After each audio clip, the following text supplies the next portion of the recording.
অবতীর্ণ হয়েছিল নবুয়তের প্রথম দিকে। সূরাটা হচ্ছে আত-তাকাসুর, অর্থাৎ প্রাচুর্যের প্রতিযোগিতা। তো এই সূরাটা কোথায় নাজিল হয়েছে, কি এর প্রেক্ষাপট একটু আমাদের জানা দরকার, তাকে আমরা শানে নুজুল বলি।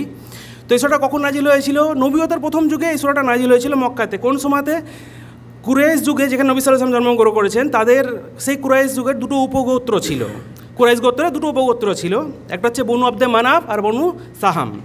তো এরা নিজেদের মধ্যে সবসময় ঝগড়া বিবাদ করতো, কী নিয়ে? কার সম্পত্তি প্রতিপত্তি বেশি, কার লোকজন বেশি। এমনকি এমন পর্যায়ে চলে যায় তারা গণনা চালু করে লোকজন কাদের বেশি, এবং এক পর্যায়ে বনু সাহাম গোত্র তারা বলে আমার লোকজন মানে যুদ্ধ বিগ্রহে বেশি লিপ্ত ছিলেন, ওই জন্য মারা গেছেন। তো কবর পর্যন্ত গোনা চলতো, সেই কবর পর্যন্ত গুনে তারা বিচার করতে তো কার প্রতিপত্তি বেশি। তো এই নিয়ে প্রায় অশান্তিবাদ বিবাদ সৃষ্টি হতো, দাঙ্গা হাঙ্গামা সৃষ্টি করতো। তো এই সময় এই সূরাটা নাজিল হয়, তাদের বিদ্রুপ করে আল্লাহ সুবহানাহু ওয়া তাআলা সূরাটা নাজিল করেন। এটা ইবনে কাসির রহিমাহুল্লাহ এই কথাটা উনি এই তার ব্যাখ্যাতে বলেছেন। এছাড়া কিছু আরও মুহাদ্দিসগণ আছেন, তারা বলেন না, এটা নর্মালি জাস্ট এমনি যেরকম নর্মাল সূরা কিছু অবতীর্ণ হয়েছিল সেই সময় অবতীর্ণ হয়েছে। তো যাই হোক, শানে নুজুল এটা আমরা জানলাম। তো বেশি প্রাধান্যযোগ্য মত হচ্ছে এটাই, ইবনে কাসির যেটা বলেছেন, যেটা ওই তাদের দ্বন্দ্ব বিবাদের জন্য সেই সময় আল্লাহ সুবহানাহু ওয়া তাআলা তাদের ওপরে জাস্ট বিদ্রুপ করে এই সূরাটা নাজিল করেছেন। কিন্তু এর প্রেক্ষাপট আমাদের বর্তমানে অনেক ইম্পর্টেন্ট। আমাদের বর্তমানের সাথে কি আমরা যে মিল কি আছে, আমাদের বর্তমানের সাথে মিল আছে এটাই যে আমরা আজকে বর্তমানে সেই কুরাইশ যুগের সেই সময়কার সেই জাহেলি যুগে তারা একে অপরের সাথে প্রতিযোগিতা করতো, সত্যি কথা বলে প্রতিযোগিতা করতো। কিন্তু আমরা আজকে কী করছি? এই সোশ্যাল মিডিয়ার যুগে সত্যির থেকে মিথ্যের প্রতি বেশি যাচ্ছি। আমরা আজকে শুধুমাত্র সম্পদের প্রাচুর্য বা লোকজন বেশি না, এমনকি সোশ্যাল মিডিয়াতে কার কত লাইক, কার কত শেয়ার, কার কত ফলোয়ার, এই দিকেও ছুটছি। মানে আমরা মিথ্যার দিকে আরও বেশি এগিয়ে যাচ্ছি। আমি খুব দুঃখিত রয়েছি, কিন্তু সোশ্যাল মিডিয়া হাসি মুখে ছবি পোস্ট করলাম। হয়তো সকালে আমি নাস্তা করেছি, হয়তো শুধুমাত্র মুড়ি মানে পোস্ট করলাম যে আমি আজকে বার্গার নাস্তা করেছি, মানে লোক দেখাচ্ছি, তার জন্য আমরা মিথ্যাও বলতে প্রস্তুত আছি। তো এই সূরাটা এই কারণের জন্য আজকে বর্তমান যুগে আমি মনে করি সেই যুগের থেকেও বেশি অনেক ইম্পর্টেন্ট। তো এই সূরাটার প্রথম থেকে কী বলছে, জাস্ট আক্ষরিক অর্থটা আমি বলছি। সূরাটা হচ্ছে আল-হাকুমুত তাকাসুর, অর্থাৎ প্রাচুর্যের লালসা বা প্রতিযোগিতা তোমাদেরকে মোহাচ্ছন্ন করে রাখে। হাত্তা জুরতুমুল মাকাবির, যতক্ষণ না তোমরা কবরে পৌঁছাও। কাল্লা সাউফা তা'লামুন, এটা কখনোই উচিত না, তোমরা সত্যই জেনে যাবে। এছাড়া এরপর হচ্ছে সুম্মা কাল্লা সাউফা তা'লামুন, সুম্মা ইউজ করেন মানে জোর দেওয়ার জন্য। তো এখানে আল্লাহ সুবহানাহু ওয়া তাআলা কী বলছেন? অতঃপর এটা কখনোই উচিত না, তোমরা শীঘ্রই জেনে নেবে। তারপরে কাল্লা লাউ তা'লামুনা ইলমাল ইয়াকিন, কখনোই না, তোমরা নিশ্চিত জ্ঞানের সাথে যদি এই কথা জানতে তবে রূপ করতে না। তারপরে কী হচ্ছে? লাতারাউন্নাল জাহিম, তোমাদের জাহান্নাম, তোমরা জাহান্নাম অবশ্যই দেখবে। তারপরে কি? সুম্মা লাতারাউন্নাহা আইনাল ইয়াকিন, তোমরা অবশ্যই তা দেখবে চাক্ষুষ প্রত্যয়ে, মানে সরাসরি আমরা স্বচক্ষে দেখতে পাবো। তারপরে কি বলছেন? সুম্মা লাতুস আলুন্না ইয়াউমাইদিন আনিন নাইম, অতঃপর সেই দিনের অপেক্ষা করো যেই দিন তোমাদেরকে দেয়া তোমাদের নিয়ামত সম্পর্কে জিজ্ঞাসা করা হবে। তো এইখানে সূরাটাতে আমরা কি জানতে পারলাম? এখানে কি বলছে? প্রথম আয়াতে কি বলছে? প্রাচুর্যের প্রতিযোগিতা, যেটা আমি একটু আগেই বললাম। আমরা আজকে বর্তমানে মানে আমাদের কি আছে না তার থেকে আরও কথা যে দেখানোর চেষ্টা করছি, আমরা এর জন্য দুনিয়ার প্রতি গাফেল হয়ে যাচ্ছি, এই দিনের প্রতি গাফেল হয়ে যাচ্ছি, আমরা দুনিয়া করে মত্ত হয়ে আছি। এখানে নবী সাল্লাল্লাহু আলাইহি ওয়াসাল্লাম একটা হাদিসে আছে, নবী সাল্লাল্লাহু আলাইহি ওয়াসাল্লাম বলছেন, সহিহ মুসলিমের হাদিস 2958 নম্বর, নবী সাল্লাল্লাহু আলাইহি ওয়াসাল্লাম কি বলছেন? মানুষ পুত্র বলে আমার সম্পদ আমার সম্পদ, অথচ তার প্রকৃত সম্পদ হলো সে যা খেয়েছে শেষ করে ফেলেছে, সে যা বস্ত্র পরিধান করে আছে, যে পরিধান করে ছিঁড়ে ফেলেছে, সেটা তার প্রকৃত সম্পদ এবং আল্লাহর পথে যা দান করেছে। কিন্তু মানুষ কি করে?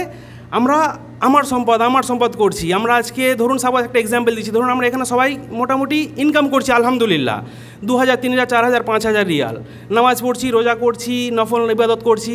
কিন্তু এর মধ্যে আমরা অনেকেই আছি যারা চেষ্টা করছি আরও বেশি ইনকাম করবো। কী করছি? একটা কেউ গাড়ি নিয়ে নিলাম, গাড়ি নিয়ে আমি সেটা ভাড়া খাটা চালু করলাম, নামাজের টাইম বাদ চলে গেল, নফল ইবাদত বাদ চলে গেল, মানে আমরা দুনিয়া ছুটছি, আমরা রিয়াল কামাবো, রিয়ালটা এখানেই শেষ হয়ে যাবে।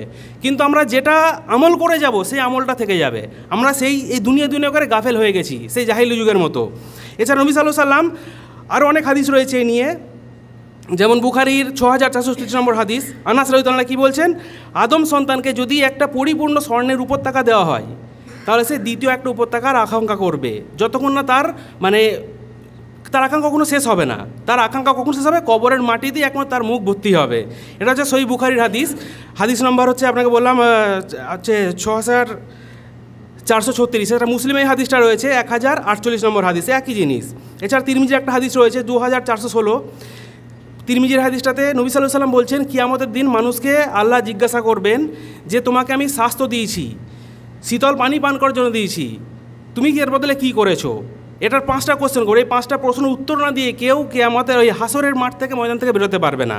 প্রথম কী আছে যে সে তার জীবনের দিনগুলি কিভাবে বা কোন কাজে শেষ করেছে, যৌবন শক্তি কী কাজে ব্যয় করেছে 2 নম্বর, 3 নম্বর সম্পদ উপার্জন বৈধ না অবৈধ, মানে কোথা থেকে সম্পদ উপার্জন করেছে, আর 4 নম্বর কি সে সম্পদ কোন কাজে ব্যয় করেছে, 5মটা কি আল্লাহ প্রদত্ত ইলম অনুযায়ী সে কতটা আমল করেছে। এই 5টা প্রশ্নের উত্তর না দিয়ে কেউ কিয়ামতের দিন বা মানে হাসরের ময়দান থেকে যেতে পারবে না। কিন্তু আজকে আমরা কি করছি, আমাদের এই বিষয়ে কোনো ধ্যান ধারণাই নেই, আমরা আজকে দুনিয়া করে পাগল হয়ে আছি।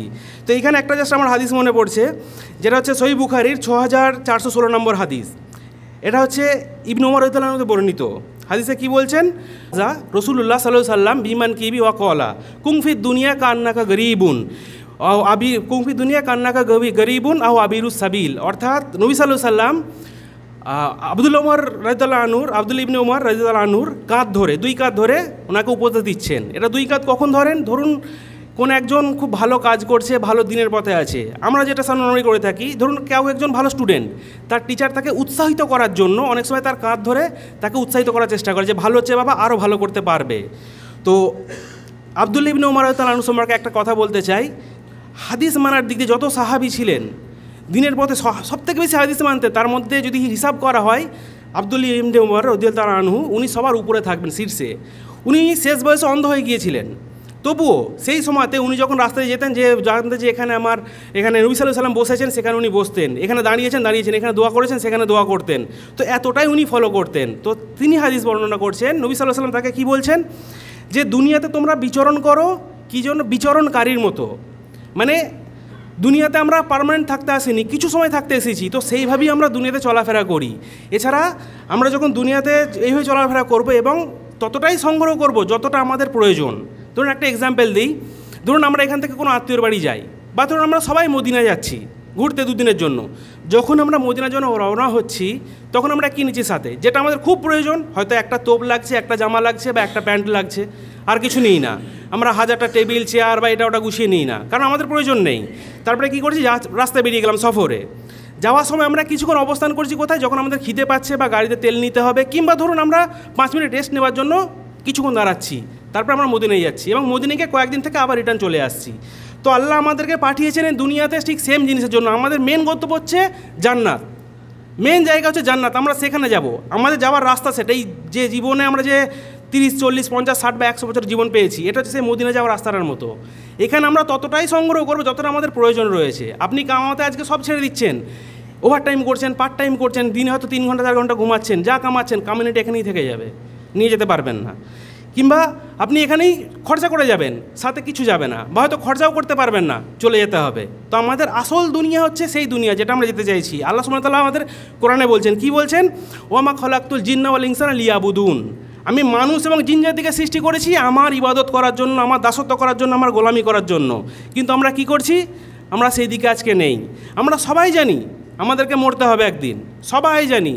আমরা এখানে যতজন বসে আছি, এখানে এমন একটা পার্সন নেই যে বলবে না যে আমরা এখানে কোনোদিনও মরবো না। এখানে যেমন আনকাবুতের 7 নম্বর আয়াত কি বলছেন, কুল্লু নাফসিন যায়িকাতুল মাউত, প্রত্যেক জীবনকেই মৃত্যু স্বাদ গ্রহণ করতে হবে। ওই জন্য আমরা মৃত্যুকে ভয় পাই। প্রকৃত ভয় তখন পাবো যখন এই আয়াতের দ্বিতীয় অংশটা আমরা জানতে পারি। দ্বিতীয় অংশ কী বলছে, সুম্মা ইলাইনা তুরজাউন, অতঃপর তোমরা আমার কাছেই প্রত্যাবর্তিত হবে। যখন আমরা জানতে পারছি মরে যাব, শেষ হয়ে গেল, কিন্তু যখন জানতে পারছি আমরা সে আল্লাহর কাছেই ফিরে যাব, তখন কিন্তু ভাই আমাদের ভয় লাগবে। তার কারণ তার কাছে ফিরে যাওয়া মানেই আমাদেরকে হিসাব দিতে হবে। সেই কারণে আমি ভাই, আমার দিনী ভাই এখানে যারা আছেন তাদেরকে একটা কথাই বলবো, আমরা ইনকাম করব, কামাবো, আলহামদুলিল্লাহ, দুনিয়ার জন্য অনেক কিছু করব, কিন্তু আমরা দিনকে ভুলে যাব না। আমাদের দিন সম্পর্কে আগে জ্ঞান রাখতে হবে, কারণ আল্লাহ সুবহানাহু ওয়া তাআলা আমাদেরকে বলছেন, বারবার বলছেন, আমি মানুষ এবং জিনকে আমার ইবাদত করার জন্য, দাসত্ব করার জন্য, গোলামি করার জন্য আমি সৃষ্টি করেছি। তো সেইখানে আর আমরা যে পৃথিবীর সবথেকে উত্তম সৃষ্টি সূরা 3 আল্লাহ কি বলছেন, লাকাদ খালাকনাল ইনসানা ফি আহসানি তাকওয়িম, আল্লাহ আমাদেরকে সবথেকে উত্তম সৃষ্টির উপর সৃষ্টি করেছেন, কিন্তু আমরা সেই উত্তম সৃষ্টির কোনো মর্যাদা রাখছি না। সূরা আল্লাহ কি বলছেন, বাল তুসিরুনাল হায়াতাদ দুনিয়া ওয়াল আখিরাতু খায়রুন ওয়া আবকা, মানে কি আমরা দুনিয়াকে বেশি প্রাধান্য দিই, যেটা ক্ষণস্থায়ী, কিন্তু আখিরাতের থেকে অনেক উত্তম, যেটা স্থায়ী। তো আমাদেরকে ভাই চেষ্টা করতে হবে যেন আমরা দুনিয়া করে দিনকে ছেড়ে না দিই। তো এই যে আত্মাকাসুর যে সূরাটা আমি বললাম, এই সূরাটা অনেক বড় ব্যাখ্যা করা যায়, অনেক ব্যাখ্যা করা যায়, কিন্তু সময় সংক্ষেপ। কারণ আমরা এখানে সবাই ডিউটি থেকে এসেছি, অনেকের কাজ আছে, আবার হয়তো ঘরে গিয়ে কাজ, কালকে ফজরে উঠতে হবে। এছাড়া আমাদের শেখরা বসে আছেন, আমরা যার কাছ থেকে শিখেছি তারা এখানে বসে আছেন, তার সামনে বলতে একটু আমার হেজিটেট বোধ হচ্ছে, কারণ ওনারা এখানে ওনাদের কাছ থেকে শেখা আমার। তো যাই হোক, আমরা এখান থেকে কি বুঝলাম, আমি শেষ করতে চলেছি। কি বুঝলাম এখান থেকে, কি শিক্ষা, কি জীবনের লক্ষ্য নির্ধারণ। আমাদের জীবনের মূল লক্ষ্য হওয়া উচিত আল্লাহর সন্তুষ্টি অর্জন। আমরা যেন জাগতিক প্রতিযোগিতায় হারিয়ে না যাই। সময়ের সঠিক ব্যবহার। ভাই আল্লাহ আমাদেরকে সময় দিয়েছেন। আল্লাহ সবথেকে বেশি পছন্দ করেন কোন ইবাদত? আপনি যৌবনে যে ইবাদতটা করবেন। বুড়ো হয়ে গিয়ে তো আপনার তখন তো উপায় নেই, আপনার শরীরে জোর নেই, আপনার যৌন ক্ষমতা শেষ হয়ে এসছে, আপনি তখন কী করবেন, কোথায় যাবেন? তখন তো আপনাকে ওই রাস্তায় ফিরতে হবে, তার কোনো মানে নেই। আপনি এই যৌবন অবস্থায় যদি ইবাদতটা করেন, যেখানে আপনার ক্ষমতা রয়েছে, আপনি খারাপ পথে যেতে পারবেন, কিন্তু আপনার নফসকে আপনি কন্ট্রোল করছেন এই বয়সে, সেই তার ইবাদতের গুণ মূল্য অনেক অনেক বেশি, অনেক বেশি। আপনারা সবাই প্রায় জানেন এটার যে যৌবন বয়সের ইবাদত কত গুরুত্বপূর্ণ। তো সময়টাকে ব্যবহার করুন, সে সময় একটা বড় নিয়ামত। লাস্ট আয়াতে আল্লাহ কী বলছেন ওই সূরা আত-তাকাসুরের? নিয়ামত, যে নিয়ামত, কী নিয়ামত আমাদের? আমরা এই যে পৃথিবীতে আছি, প্রতি মুহূর্তে বেঁচে আছি, নিঃশ্বাস নিচ্ছি, খাচ্ছি, পড়ছি, সব ফ্রিতে পাচ্ছি। ইভেন এমনকি আল্লাহর একটা বড় নিয়ামত যে আল্লাহ আমাকে উম্মতি মোহাম্মদ হিসাবে দুনিয়াতে পাঠিয়েছেন। আজকে কাফের করে যদি আমি কাফের ঘরে জন্মগ্রহণ করতাম, জাহান্নামী থাকতাম, যদি আমি ফিরে না আসতাম তবা করে।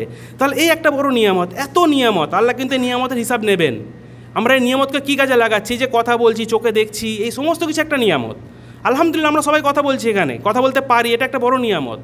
তো এই নিয়ামতের হিসাব নেবেন, সেই নিয়ামতটাকে আমরা যেন সঠিকভাবে ব্যবহার করতে পারি এবং সঠিক সময়ে নামাজ পড়ি, কোরআন তেলাওয়াত করি, দান সদকা করি এবং নেক আমলে আমরা ব্যয় করি আমাদের সময়টাকে।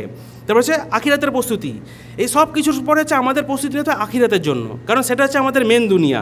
আমাদের এই দুনিয়াতে কিছুক্ষণের জন্য থাকবো, তো আখিরাতের জন্য প্রস্তুতি নেব আমরা। তো এখানে অবশেষে আমি এই কথাই বলতে চাইছি যে আমার এখানে যত ভাইয়েরা আছে তাদেরকে একটা কথাই বলবো, যে এই আয়াতে বা এই কোরআনে, এই সূরাতে আমাদেরকে সঠিক বা একদম স্পষ্ট দিক নির্দেশন দিয়েছেন। সেই যুগে আয়াত হয়েছে নাজিলটা, এই সূরাটা, কিন্তু আমাদের এই যুগে তার থেকেও বেশি ইম্পর্টেন্স, কারণ আমাদের সোশ্যাল মিডিয়ার যুগে এখন আমরা ফেকের দিকে ছুটছি, সঠিক দিকে নেই। তো আমরা চেষ্টা করব যে আমাদেরকে জাগতিক জীবনে মোহত্যাগ করে আমরা যেন আল্লাহর রাস্তায় ফিরে আসি।